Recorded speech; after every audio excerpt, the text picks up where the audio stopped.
ste si priali na ďalšiu noc kníh? Nejakého repera, nie aby sa to rozjelo. Prečo sa ti páči noc knižníc? Lebo môžeme byť voľní ako vtáci, vieš ako. Dobrý večer, vážená pani riaditeľka, vzácni naši hostia, milí učitelia a kamaráti. Pán primátor, spomeniete si na nejakú svoju obľúbenú knihu z detstva? Tak samozrejme, v tom čase nebol internet, nebolo toľko televíznych programov a televíznych staníc, takže sme veľa čítali. Boli to jednak knihy z povinného čítania, ktoré sme mali povinne do školy, ale radšej sme mali predsa len tie iné, také dobrodružné v tej dobe. Knihy o Vinetuovi, alebo o Bielom tesákovi od Jacka Londona, alebo ja neviem, Tarzan z rodu opíc, alebo to boli také na tú dobu veľmi pekné knihy. Čo ste radi čítavali vo svojich voľných chvíľach?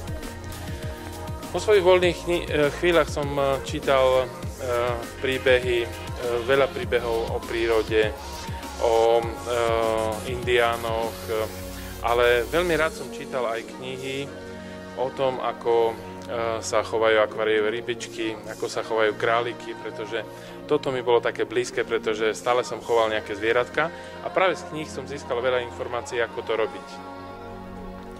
Máte aj nejakého hrdinu z kníh, ktorý vás zaujal? Tak v čase detstva to boli tí dobrodružní hrdinovia a dnes v dospelosti sú to zase celkom iní hrdinovia, ale tých hrdinov by bolo veľa, tak ozaj ťažko vybrať toho najlepšieho.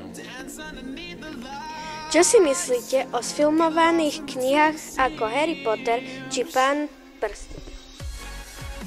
Áno, sú to určite zaujímavé príbehy, zaujímavé knihy, ale ja už som na nich dosť veľký, takže pre mňa tento žáner nie je až taký atraktívny. Videli ste napríklad Harryho Pottera? Videl som niektoré časti, ale priznám sa, že nedopozeral som ani jednu celú, pretože ozaj som už na ne asi dosť veľký. Dnes je tomu už 10 rokov, čo naša škola organizuje túto výnimočnú noc knižní. Čo by ste odkázali našim žiakom pri tejto príležitosti? Odkázal by som, že určite je to veľmi pekná akcia, veľmi zábavná.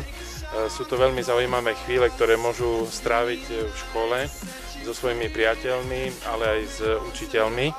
Ale je to aj to posolstvo, že treba čítať, treba sa venovať knihám a určite sa to v živote oplatí, ak človek vie dobre čítať. Veľa čítať, získa množstvo informácií, naučí sa spisovne rozprávať, slovnú zásobu, určite pravopis a to čítanie má svoj význam aj z hľadiska takého vnútorného, duševného rozvoja človeka. Akú knihu by ste im poradili? Tých kníh je ozaj veľa a záleží od toho, kto je v akom veku.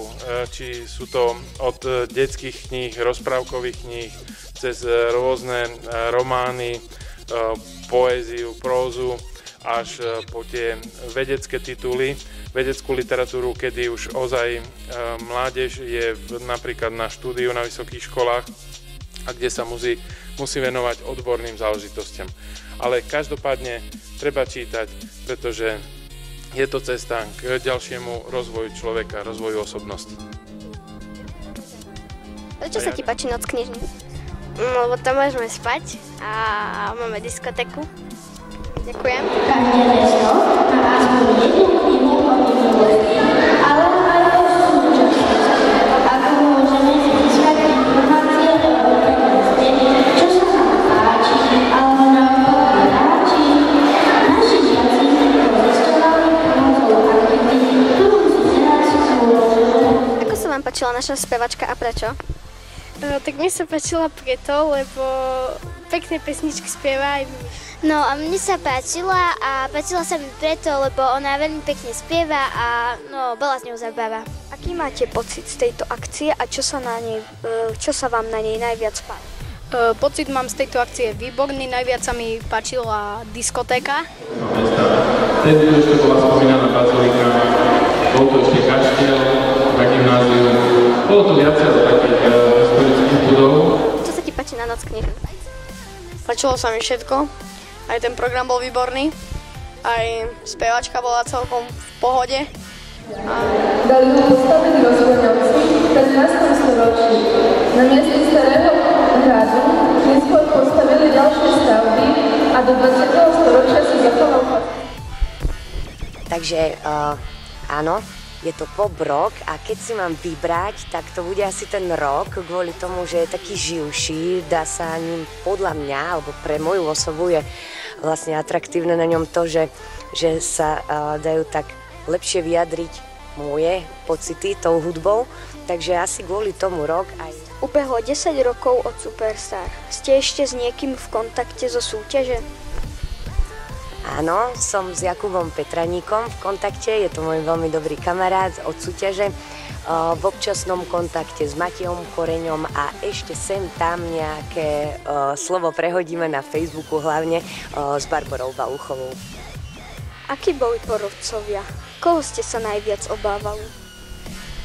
Tak porodcovia vtedy boli dobrí, kedy pochválili, ale nie. Porodcovia boli, myslím si, že boli spravodliví, že vlastne aj keď príliš nepochválili, tak vlastne asi mali na to dôvod, ale ako každej súťaže, jeden je vždycky taký ten zlý porodca, ktorého sa všetci boja a na ktorého vyjadrenie všetci čakajú s takou obavou a to predsa vieme, že bol Palo Habera, takže toho som sa vlastne bala aj ja tak trochu, že čo povie. Poviete nám niečo o vás v súčasnosti? Máte veľa koncertov? Koncertov mám, dá sa povedať, že koncertujem, ale nie je ich veľa. Pracujem ako učiteľka na základnej škole, takže tiež s deťmi, ale v Bratislave. A mám jedného psíka, to je trochu zo súkromia, volá sa Knedlík a tak si žijem celkom v pohode. Takže aj čiastočne s hudbou, ale aj s deťmi v škole. Čítate knihy? Aké? Teraz, keď som bola na dovolenke v lete, tak som prečítala 3 knižky z vydavateľstva Evita. Sú to väčšinou také knihy o živote, o vzťahoch, o láske, také milé vzťahové veci, ale potom rada čítam aj autobiografie, to sú knižky, ktoré sú o konkrétnom človeku, kde sa prerozpráva celý jeho život, takže to sú pre mňa zaujímavé tituly. Ja by som chcela pozdraviť všetkých